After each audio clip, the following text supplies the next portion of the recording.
So you have like one-on-one lessons every week, and then they teach you basically the technique of it and the repertoire and the philosophy behind music.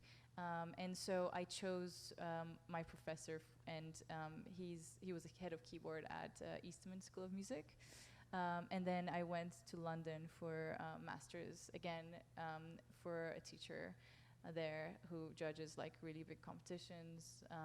And so yeah, I've studied. I was very lucky to, be accepted to their studios and work with them. Yeah. That's awesome. Yeah. Yeah. So you went to two separate music colleges? So yes, Eastman School of Music was my undergrad, and Eastman? then Okay. Eastman, yeah, and then Royal Academy of Music was in for my masters. Okay. And what's something like a skill that you took from Eastman that you learned that you use every day, in your performances, while you're recording, while you're practicing? Yeah, well, from Eastman, I learned specifically the technique. Because, when you're a kid, your muscles change and you develop. And some things, like, for example, I was suffering with double joint syndrome, where, it's not a syndrome, I guess everyone has it, but it's like, when your fingers go like other way around, right? And you're very weak and you, you don't have that developed. So I remember I was 9 and I was trying to like figure out how to press the key so that my fingers don't bend like that. And so, those little like things that you wouldn't even think of really affect us, and that affects the entire tone and the projection of the piano where you play. And so when I developed, of course, teenage years are really awkward, where you feel not so strong, you don't know how to use force, and it's very much like kung fu, for example, where like you really have to use your force but without using any energy. So you very much specialize and focus on certain points, and then you just use your body weight instead of like pushing. And so to learn that was very important, and it took me very long actually to do that.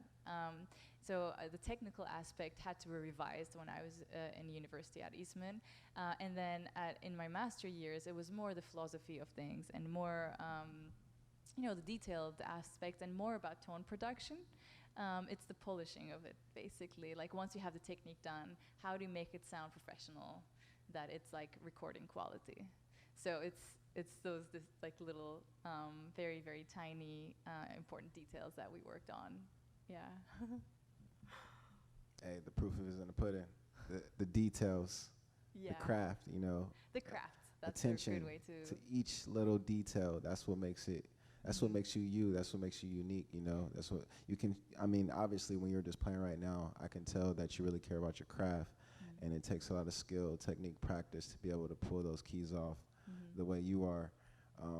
Now, the School of Royalty, that was where you got your master's from. A lot of people don't have their master's in music, including me. I was one of those. I went to music school. I went to the Los Angeles Film and Recording School. I was on the recording side. I loved it.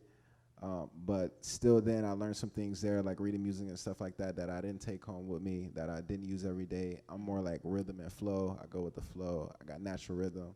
See, that's amazing, because that is very opposite, right, of my training. I was very much like, I think that's what the music schools lack, unfortunately, in classical industry, where you don't have that freedom. You don't have you don't have the creativity to be able to create your own voice, because you're repeating music of old,